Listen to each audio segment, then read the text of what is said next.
तो संसाधन जैसे इस प्रकार के महत्वपूर्ण चैप्टर इतना महत्वपूर्ण क्यों क्या है? वास्तव में यह बहुत ही इंपॉर्टेंट टॉपिक है, बहुत ही इंपॉर्टेंट चैप्टर है। केवल विद्यार्थी के लिए नहीं बल्कि संपूर्ण मानव के लिए इसे बहुत ही गहराई से समझना चाहिए। और यह अपना टॉपिक जो है बहुत ही विशाल, बहुत गहराई लिए हुए हैं। यह एक शुरुआत है, एक तरीका है विद्यार्थी को सिखाने का एक माध्यम है। यह टॉपिक दे दिया गया है। रिसोर्स को समझने के लिए, इसको समग्रता से समझने के लिए अभी 8 स्टैंडर्ड या सामान्य विद्यार्थी के लिए इतना ही काफी है। लेकिन इसको समझने के लिए, रिसोर्स को समझने के लिए पूरा विश्व का ग्लोब, विश्व का पूरा धरती का इकोनॉमिक अर्थव्यवस्था, राजनीतिक व्यवस्था और बहुत सारे ज्ञान का होना बहुत ही जरूरी है। और साइंस का भी ज्ञान, सामान्य साइंस का भी ज्ञान होना बहुत ही जरूरी है। बहुत सारी चीज, जियो पॉलिटिक्स, भूगर्भिक जो राजनीतिक गतिविधियां हो रही है, बहुत सारे फैक्टर्स है जो रिस्पॉन्सिबल है रिसोर्सेज के लिए। तो आज चर्चा का विषय बन चुका है। जितने भी सेमिनार्स वगैरह होते हैं, विश्व स्तर के जो भी पॉलिटिकल डेलीगेट्स होते हैं, डेलीगेशन होते हैं या सेमिनार वगैरह होते हैं, तो वहां पर ये इन्वायरमेंट, ग्लोबल वार्मिंग और इन्वायरमेंट या रिसोर्स के ऊपर या एक सेंट्रलाइज्ड बिंदु होता है। भले डायरेक्टली या इनडायरेक्टली बोले या ना बोले, या सारे विश्व स्तरीय जो बुद्धिजीवी होते हैं या विश्व स्तरीय राजनीतिज्ञ होते हैं, उनके दृष्टिकोण में, उसके दिमाग में यह सेंट्रलाइज्ड टॉपिक आइडिया होता है, क्योंकि यह विश्व के लिए चिंता का विषय है।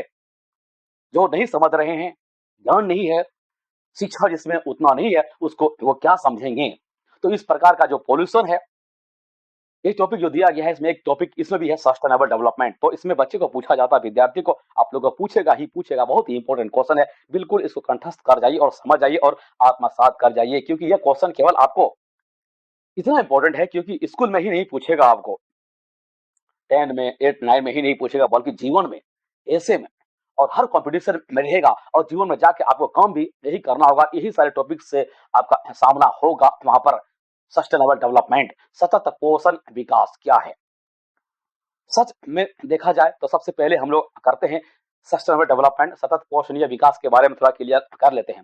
सतत पोषणीय विकास जो होता है, सस्टेनेबल डेवलपमेंट, एक ऐसा विकास होता है, डेवलपमेंट होता है जो इन्वायरमेंट को, पर्यावरण को डैमेज नहीं करना, मतलब पॉल्यूट नहीं करना, प्रदूषण नहीं फैलाना, प्रदूषण को खराब नहीं करना है।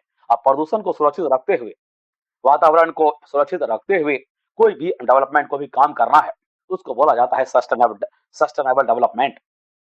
इसके अलावा जितने भी संसाधन है, सारे संसाधन का इस्तेमाल दुनिया के कोई व्यक्ति या दुनिया के सारे व्यक्ति नहीं करेगा, अपने इस्तेमाल के लिए नहीं करेगा।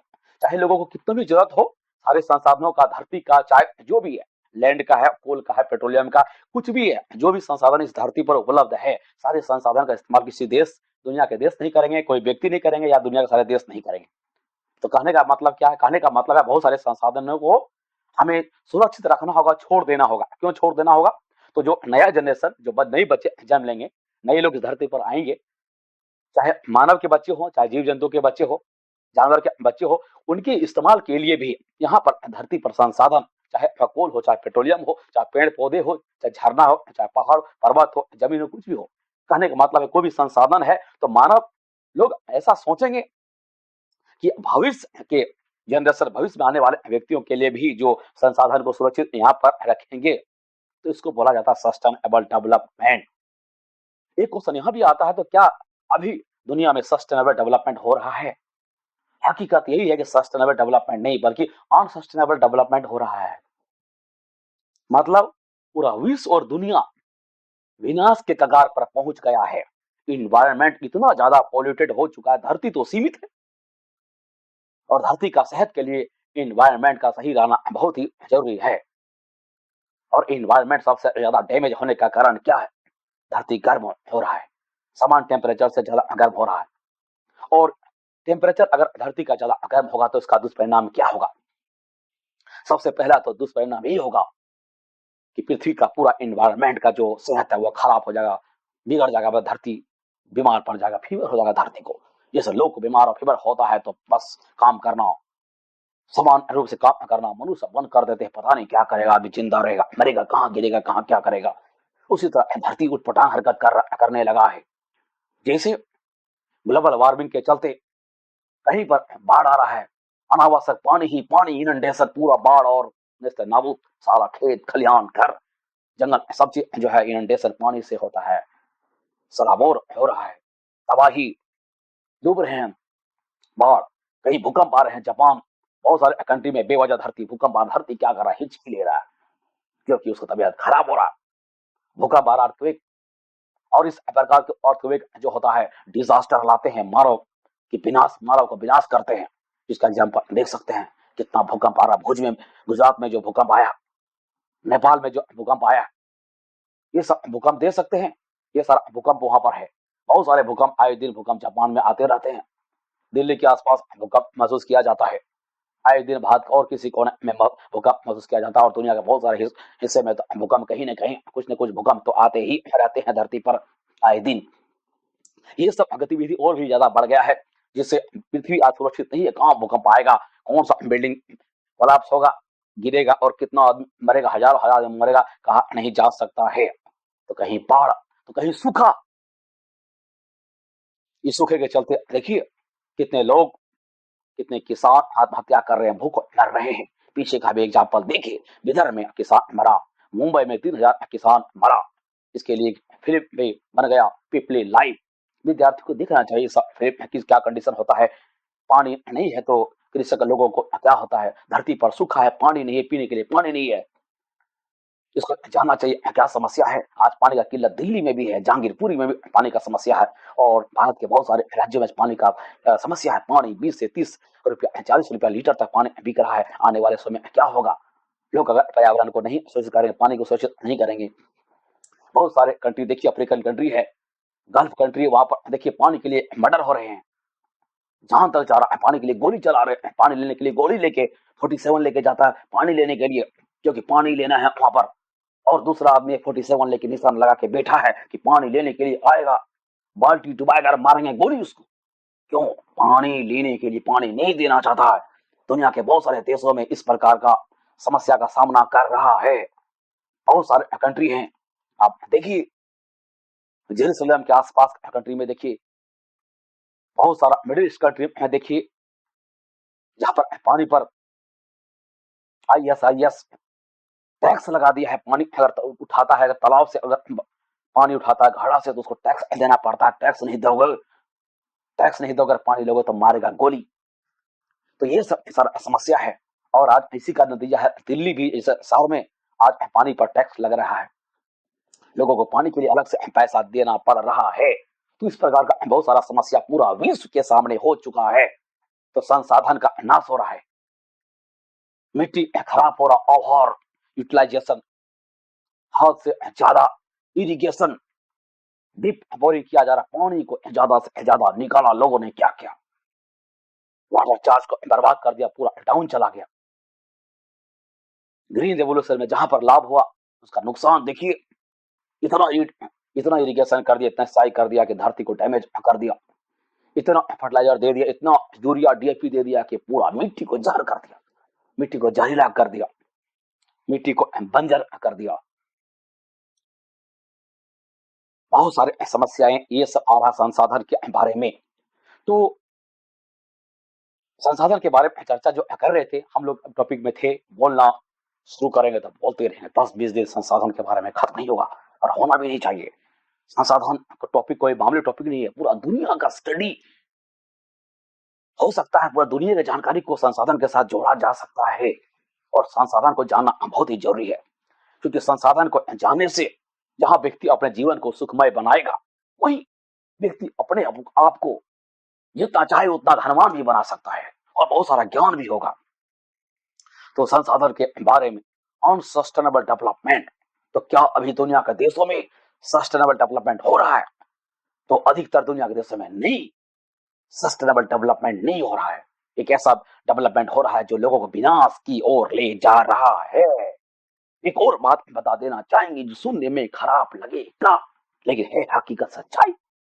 इस धरती को बर्बाद कौन कर रहा है? धरती को बर्बाद जो कर रहा है, अधिकतर बर्बाद कर रहा है। ये बहुत ही टिपिकल चीज है, इसको बुद्धि विवेक से इसको समझने का प्रयास करेंगे। सीधी सी बात है, जो ज्यादा संसाधनों का इस्तेमाल कर रहा है वही धरती को ज्यादा बर्बाद कर रहा है आज। तो कहने का मतलब है, कौन ज्यादा संसाधन का भी इस्तेमाल कर रहा है, कौन एरोप्लेन का इस्तेमाल कर रहा है, कौन AC का इस्तेमाल कर रहा है, कौन हाई टेक्नोलॉजी का इस्तेमाल कर रहा है। तो कौन कर रहा है? तो इस प्रकार का एरोप्लेन का इस्तेमाल, हेलीकॉप्टर का इस्तेमाल कौन कर रहा है? जिसके पास ज्यादा पैसा है, ज्यादा धन है। किसके पास ज्यादा पैसा धन है? बड़े बड़े उद्योगपति, बड़े बड़े आईएएस, बड़े बड़े आईपीएस, बड़े बड़े बिजनेसमैन, बड़े बड़े नेता लोग, बड़े बड़े डॉक्टर लोग, बड़े बड़े लोग जो बड़े बड़े पदों पे है। माफ कीजिएगा, सब ऐसा नहीं है। बहुत सारे बड़े बड़े लोग हैं जो इस चीज को समझ गए हैं। इस प्रकार के सोच भारत के बहुत सारे लोगों में भी डेवलप हो चुका है, हो रहा है। और दुनिया के बहुत सारे देश और दुनिया के बहुत सारे देश के लोग भी सबक ले लिए हैं और सुधर गए हैं, और बहुत अभी सुधर रहे हैं। मतलब उसके पास पर्सनल गाड़ी है, 4 व्हीलर है, 20 लाख, 30 लाख, 50 लाख, 1-2 करोड़ का BMW ऑडी गाड़ी है। फिर भी अगर जरूरत नहीं है तो गाड़ी को करता है बंद और जाता है पब्लिक गाड़ी में, मेट्रो में, बस में वो जाता है, साइकिल से जाता, पैदल जाता। क्यों? वो नहीं चाहता है कि पोल्यूशन फैलाए। गाड़ी चलेगा, निकलेगा धुआं, फैलेगा पोल्यूशन। तो नहीं चाहता पोल्यूशन फैलाए। बहुत आदमी सुधर गया है और बहुत आदमी सुधर रहा है। तो जरूरत है हम लोग भी, जितने विद्यार्थी हैं, इस इसको जाने और सुधर जाए। इसीलिए इस टॉपिक को दिया गया है resources, utilization and resources. Sustainable development क्या है? What are sustainable developments? The developments is done without damaging the environment and keeping view for the betterment of the present generation and also for the need of the future coming generation. It is sustainable development. इस प्रकार के बहुत सारे word है और इसके अलावा भी बहुत सारे वर्ड है। अगर आप लोग को दिक्कत है तो संपर्क कर सकते हैं ऑनलाइन, हमारे ऑनलाइन ऑफलाइन क्लास के लिए भी संपर्क कर सकते हैं। सारा चीज वहां भी क्लियर हो जाएगा और यहाँ भी क्लियर हो जाएगा। तो दूसरा वीडियो का इंतजार करें, वहां पर वर्ड के बारे में, एनालिसिस के बारे में अलग वीडियो बनाएंगे और कुछ क्वेश्चन आंसर भी सॉल्व करके बता देंगे और कुछ क्वेश्चन आंसर का रिव्यू भी बता देंगे, ताकि विद्यार्थी एग्जामिनेशन में सारे क्वेश्चन आंसर का बढ़िया से एग्जामिनेशन में अच्छा से लिख सके, है ना। तो इस वीडियो में इतना ही, और दूसरे वीडियो को जरूर देखें।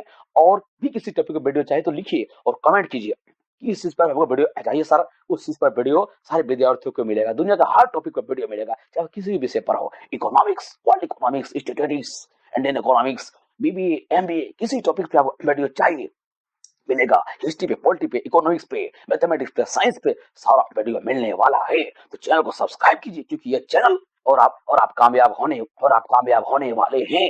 चाहे आपको इंस्पेक्टर बनना है, दरोगा बाबू बनना है, डीएसपी बनना, आईएएस बनना, आईपीएस बनना है, साइंटिस्ट बनना है, वैज्ञानिक बनना है, कुछ ही बनना, बिजनेसमैन बनना है, सफल बिजनेसमैन बनना है, व्यवसाय में सफल होना है, नेटवर्क मार्केटिंग में एमरल्ड बनना है, प्लस बनना है, सक्सेस करना है, टॉप पोजीशन प्राप्त करना है नेटवर्क मार्केटिंग में, किसी भी चीज में विज्ञान से संबंध के लिए, बिजनेस के लिए चैनल को सब्सक्राइब कीजिए। क्योंकि एक ऐसा प्लेटफॉर्म है कि दुनिया का सारा जानकारी, विश्व स्तरीय जानकारी आपको यहाँ पर मिल रहा है। हार्वर्ड, कैम्ब्रिज, दिल्ली यूनिवर्सिटी, वहाँ उस स्तर का नॉलेज और दुनिया के और भी विभिन्न तरह के जो वर्ल्ड स्टैंडर्ड का यूनिवर्सिटी, वहाँ से भी बेहतर नॉलेज आप लोगों को यहाँ पर मिल रहा है एक स्टडी सेंटर में, पीपल वेलफेयर फाउंडेशन में। तो चैनल को बस सब्सक्राइब करें, और जितने भी विद्यार्थी अपने घर में जो बच्चे उसका भला चाहते हैं तो उसको भी चैनल के बारे में बताइए और उसको सब्सक्राइब करवाइए और बोलिए पढ़िए, सुनिए, कहीं से भी पढ़ सकते हैं हुए फ्री, सोते जागते चलते ट्रेन में, प्लेन में, कहीं भी पढ़िए अशोक सर के साथ ऑनलाइन। तो चैनल को सब्सक्राइब अवश्य करें और नेक्स्ट वीडियो भी बहुत देखें और बहुत सारे वीडियो आपको मिलने वाला है। केवल नहीं रखिए, ऐसा सभी कामयाब होइएगा गारंटी के साथ, 100% नहीं, 1000% गारंटी के साथ नहीं ले रहा हूँ जो मैं कामयाब करूंगा। I am Ashok Kumar Sharma, the chairman of People Welfare Foundation and the director of AP Study Center. जय हिंद, जय भारत। धन्यवाद, थैंक यू वेरी मच।